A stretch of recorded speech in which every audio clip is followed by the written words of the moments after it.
Okay. So now we're in the top 10. Oh! So Chris, you were adamant about this being fucking number 10. Spawn. Fucking Spawn. Fucking Spawn. Al Simmons fucking Spawn at number 10. All right. The movie, not so good. Michael J. White, he's good in the movie. Michael J. Fox, you say? No, Jay White. Jai White. Jai White. That's why I made that joke. But what about the HBO series? Oh, the HBO series is fucking fantastic. And who voiced Spawn in that series? Oh man. Keith David. Keith David. Who is the voice I hear every time I read Spawn. Yes. He worked for the military, a Black Ops military guy. Killed by his former employer, Jason Wynn, who looks like the human version of the devil. Really constantly fighting a fucking evil clown that turns into a demon. He was sent to hell, sold his soul to come back. Question, how do you sell your soul once you're already in hell? Hey, who cares? Who cares? Who cares? When they brought him back, he looked absolutely fucking menacing. They gave him some fucking guns. He looked very 90s. Yeah. Very 90s. Look, here's the thing. People can make fun of 90s comic designs. Some of them are terrible. Some of them are really fucking good. No, Spawn's a good design. Yes. I mean, everything else Image did was horrible at some point or another, but Spawn, I'd say for first 25 issues, was consistently... I give him the first 60. Really? Yes. Okay. Up till the point where he got his face back. Because his face was burnt severely. But when he got his normal face back, I think that's when things started to go downhill for that comic. That's fair. But... Well, what did you say about Spawn? Why you chose him for this list? He carried Image. Image. Did. He was the thing that carried Image Comics when Liefeld. Who else? Basically when they created Image Comics, it was a bunch of big famous writers and artists from the industry when they started Image Comics as creator-owned. He was the main thing that was fucking selling for them. Really? And it's funny because the first comic Image put out that they thought would be the one to carry everything was Youngblood. And we know how that turned out. Yeah. So Spawn, number 10. Spawn, if they do him right again in another movie, that'd be great. Jamie Foxx and supposedly Todd McFarlane and Jamie Foxx are shopping around. Is that real? Yeah. Look, Jamie Foxx playing Spawn, take my fucking money. Just take it. I'm there. Opening night. R-rated? So you're making it rain? Fuck yeah, I'm making rain on that movie. If I was a producer, I'd be like, so what do you want me to put on the paycheck? How much money you need? $200 million? Here you go. All right. Number 9 is one of my favorites, Cyborg. Cyborg from Teen Titans. Booyah. Booyah. I like them a lot. He's actually my favorite of the Teen Titans. There's an episode where he loses power and ends up in a dump, and some robotic guy starts trying to replace him and make him fully mechanical. And it's one of the darkest episodes, but it's one of the best. I love his character. I love the fact that he's dealing with being a cyborg, being half robot now, and having people think, like, what the hell is going on with this dude? He's great in Doom Patrol. If you see the live-action Doom Patrol... I gotta watch that. That show's great. Cyborg, I was curious why they threw him in there, because as far back as I can remember, the only Teen Titan that had ever been on Doom Patrol was Beast Boy. But they put Cyborg in there, and he meshed really well with everyone. Is that the same voice actor still going on as Cyborg? What, on Teen Titans Go? Yeah, he's on. I didn't know that. Teen Titans and Teen Titans Go. I can't stand Teen Titans Go. But Cyborg, dates back to early 80s, late 70s. I'd say I remember when he was on Super Friends. I remember reading him in the comics first time for the Judas Contract when I was a kid. Oh, great book. Right. So Cyborg, excellent character to the point where they've moved him to the Justice League. I kind of feel that's a bit of a hindrance to the character because I felt he interacted better with the Teen Titans characters. They were all about the same age. They came up together. Now on the Justice League, it's like watching him and Flash interact. It doesn't have the same chemistry to me. That's just my opinion.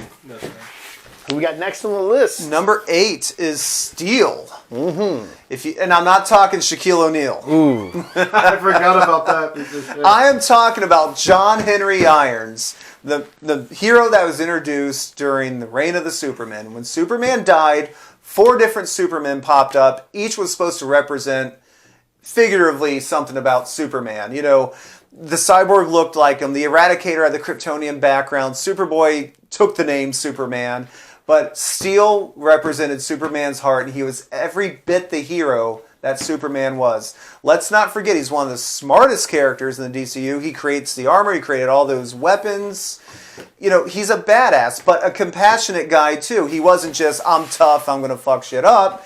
He was, you know, he could outthink his opponents, but he also wanted to understand, kind of like Wonder Woman, you know, extend that compassion, figure out maybe they're not evil at, you know, deep down. I got the first appearance of him, when they gave him his first series, where he was fighting that gang that had those fucking guns. Intergang? They had these big blaster guns, and when someone got shot with them, all they had left was a burnt up torso.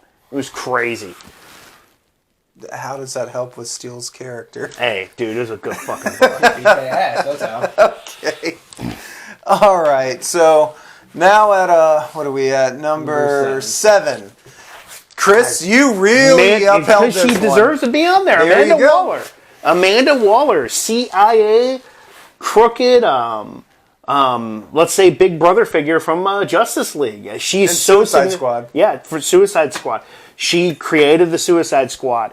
She is probably one of the most significant characters in the DC universe. Oh, yeah. She's constantly trying to put superpower in check and balance. I like the fact that she's not a size 6. They eventually made her like ultra fit. But they went back to her original design, though. I like the fact that she looks like somebody that would probably run government. And Viola Davis's depiction of her in Suicide Squad was absolutely remarkable. I think Deadshot said it best. How are you still alive? Yeah. You looked at her and you know if you got on the wrong side, you'd probably end up in a coffin. The fact that she's like the center of the superhero universe when it comes to, she knows all that shit. Very significant character. There you have it. Who do we have for number 6? Ooh, okay, I'll fucking throw his name out there. Do it. Wesley Snipes' Blade. Or just Blade. Blade. Let me bring this up. So, before Marvel had their own studio, when Marvel was trying to set the ground of making movies, they did. They made a terrible Fantastic Four movie. They made an even worse Captain America movie. It was Blade being You made. didn't like Red Skull only having a red skull for the first 20 minutes? And being Italian? Yeah, it was Blade that set the Captain ground. America having rubber ears on the mask. It was Blade that set the groundwork for what would be the future of the Marvel Cinematic Universe. I agree. If it wasn't for those first 2 Blade movies being huge box office successes, I don't think movie studios or Marvel would have had the ground to be like, hey, we're going to make movies. He's very... Third one was fucking terrible, but I ain't... What about the series with Sticky Fingers? Oh, but okay, I'll break down who he is. He's a vampire hunter that's a daywalker. What does that mean? He's half man, half human, half vampire. He's half man, huh? Well, yeah, he can. He can walk during the day, unlike all the other vampires. Sunlight kills him. He's bad during the day. Yeah, he's bad as fuck. Carries a sword, decapitates any fucking vamp he sees. A great martial artist. Great martial artist. You know, before the Snipes movie, Blade was part of the Midnight Suns. Yep. Now they gave him a more biker outfit, but before that, he looked like he came straight from an exploitation film. He looked like he came straight from the 70s. You know, it's good that they threw Blade. You know, like, it's funny because, like, when they were thinking of the character Blade, he was only a side member in the Tomb of Dracula books until, you know, he got his powers fully. And then Marvel realized what they had. And they're going to do more Blade movies now with the new actor. Which, he's a good actor, so I'm looking forward to it. He's a good actor. I still think Snipe should have like a cameo at some point or something. I'm hoping the new Blade movies are rated R.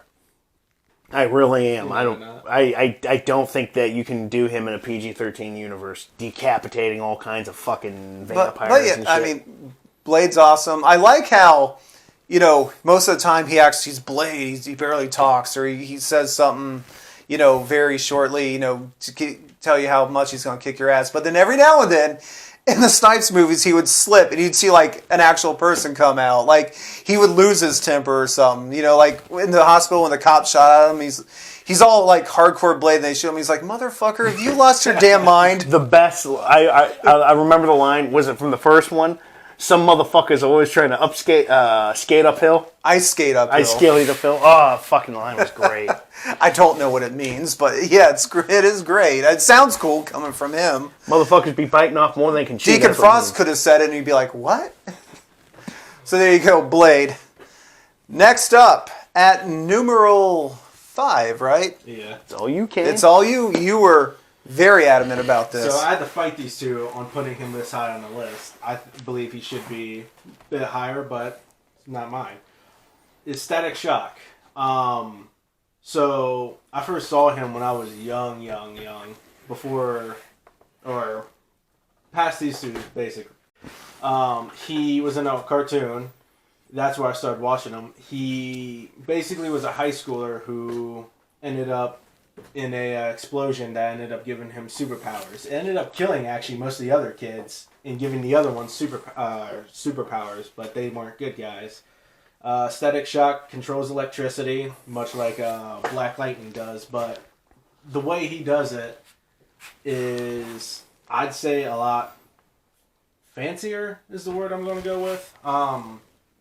He does some very impressive shit. Like, he gets his arm cut off at one point, and he just puts it back together using electricity. Like, how the fuck do you do that?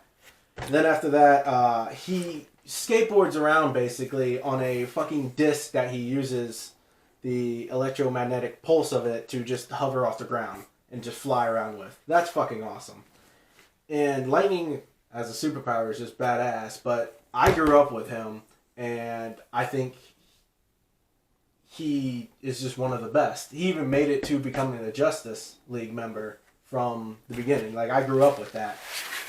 The show's great. I'd say give it a watch. Read the comic. He's just a great superhero. He's one of the ones I actually grew up with compared to most of them. That's why I had to fight for him. Very true. Adam.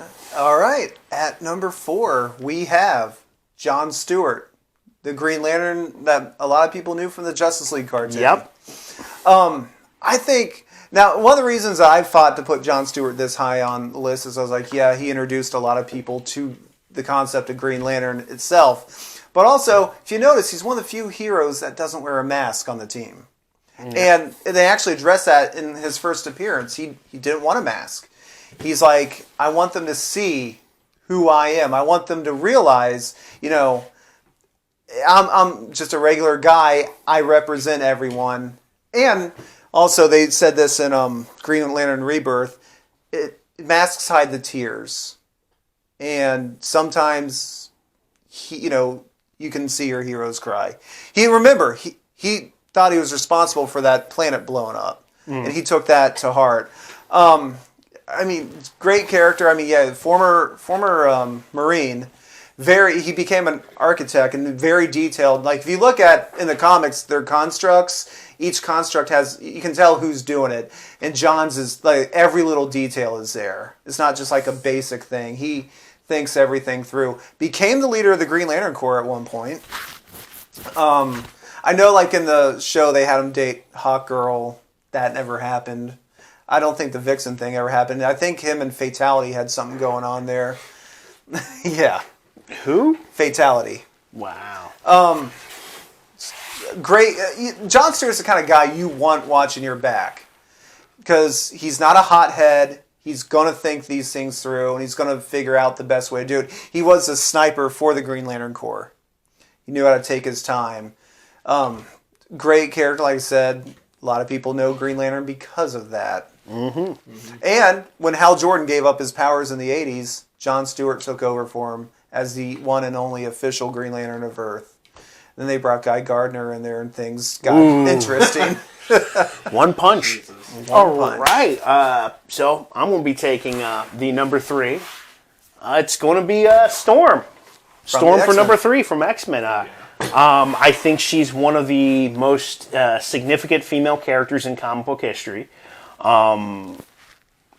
Just from the TV show, if you watch her in the movies, I don't think she has that big of a presence that she should have. But I digress. It's the movies. In the comic books, the cartoon, she's very significant. I don't think Professor X can do anything without having her there. Well, he trusted her so much that she led the X-Men. It was Cyclops, and then Cyclops left, and he's like, Storm. When Cyclops came back, they split the X-Men into 2 strike teams. Storm still was the leader of the Gold Team. Talk about power. She controls the weather. She was worshipped as a goddess, and gave that all up to become an X-Man to help the world, help mutants and everything. Very compassionate character too. They always talk about how Wonder Woman represents love in the DC universe. I think Storm would be that counterpart for Marvel. Other than that, I mean, she's had so many different arcs. She lost her powers at one point. She was one of the first mainstream characters to have a mohawk at one point. And it worked for her. It did. She's claustrophobic. That wasn't really addressed in comics before that. Mm-hmm. She married the Black Panther. So, I mean, you think about, greatest comic book characters, Storm has to be one of them. Oh, God, Yep. yeah. One of the strongest, too, still. Yeah. All right. All right. At number 2, we have Luke Cage. Of course we have to have Luke Cage. He's a great character. I mean, he started off in the 70s, as, Power Man, the hero for hire, with the yellow puffy shirt, the chain for the belt, the tiara, the wristbands. Looks like he got spit out of the 70s. Right. Coined the phrase "Sweet Christmas," which, I'm sure at the time that everyone's like, "Oh, that's corny." The show proved you could use that in so many different ways, and it rules.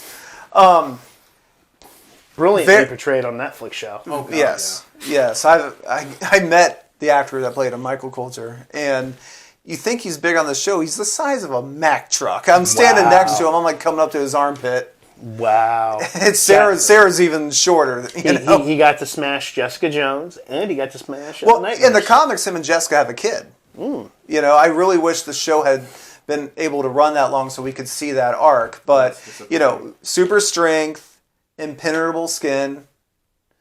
And I was reading an interview with the people that were making the show. They said Luke Cage is really important right now to do it as a show. With the whole Black Lives Matter movement, you have, a guy who's bulletproof, representing, and he's not like from like a rich area or anything. No, he was stationed in Harlem. They wanted that feel. He was very much a man of the people, instead of like in the ivory tower that you could say Stark or the Fantastic Four live in. He was, again, no mask, walking through the streets. He knew everyone around him. Yep.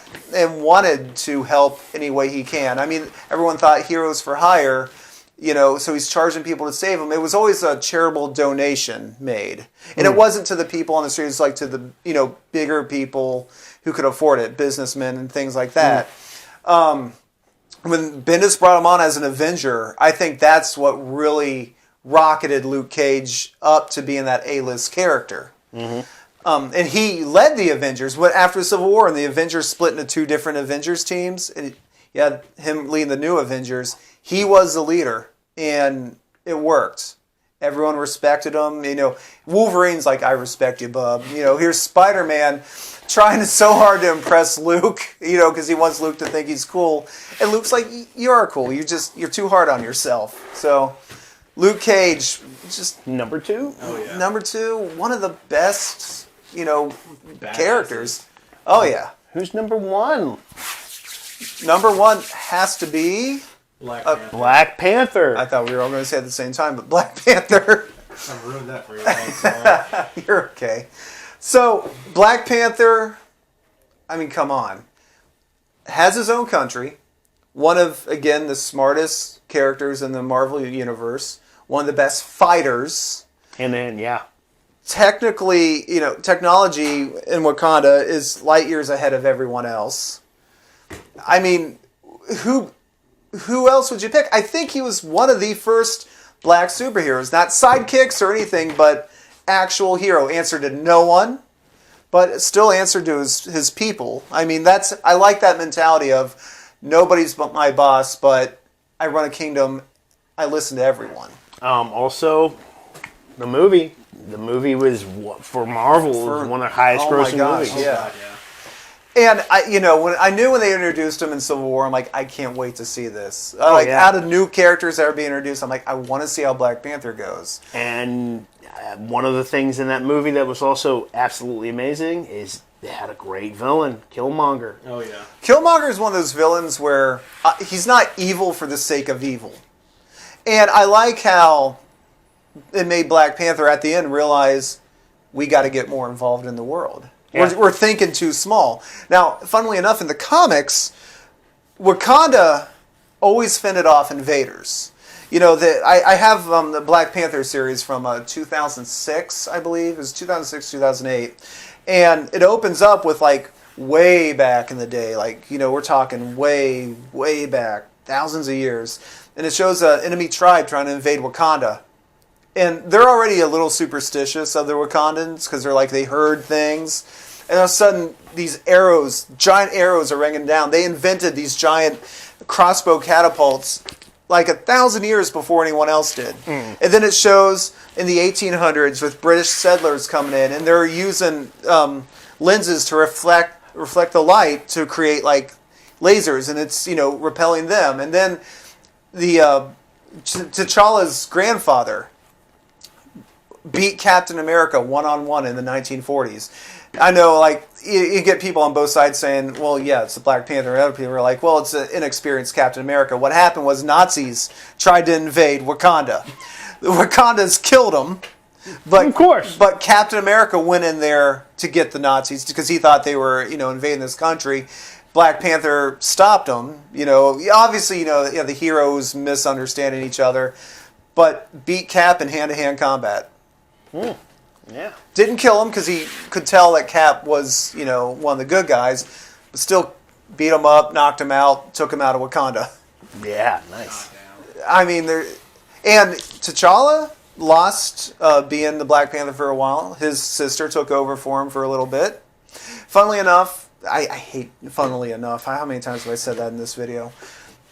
When the Black Panther movement got started in the 60s, Marvel tried to change the Black Panther's name to the Black Leopard because of any association with anything. And the reader's like, no, he's a Black Panther. We want him as a Black Panther. Number one, I don't know if there's any such thing as a Black Leopard, but it's a name that it's clumsy to say. Yeah. Black Panther sounds fucking cool.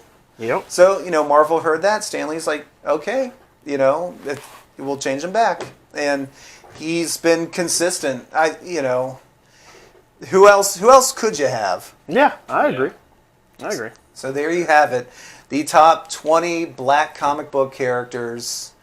It was hard making this list because you're like, this person. It was originally a top 10. It became a top 20. Yeah, that's why we have 20. Yeah. Because we had to put Barracuda on there. Somebody had to put Barracuda on there.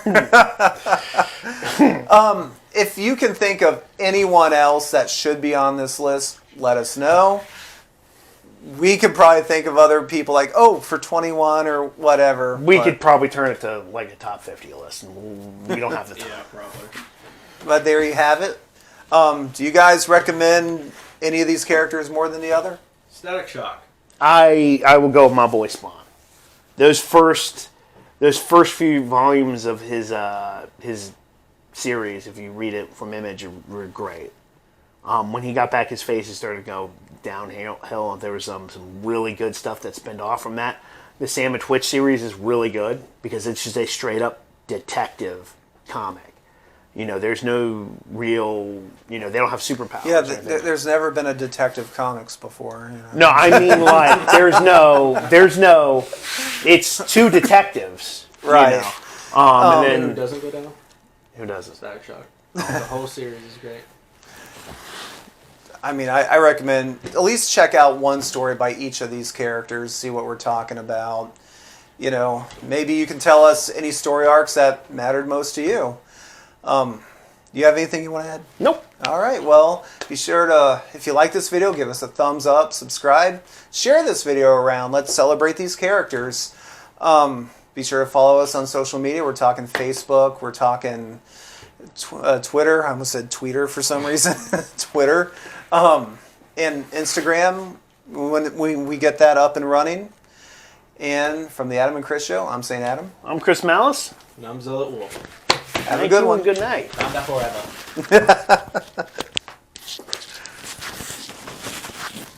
All right, let's see what time we're at on this thing. We're past 30 minutes. You're fucking kidding me. I'm 100%. We had 20 characters to go through and explain why they made the list. I'm surprised it hasn't been an hour.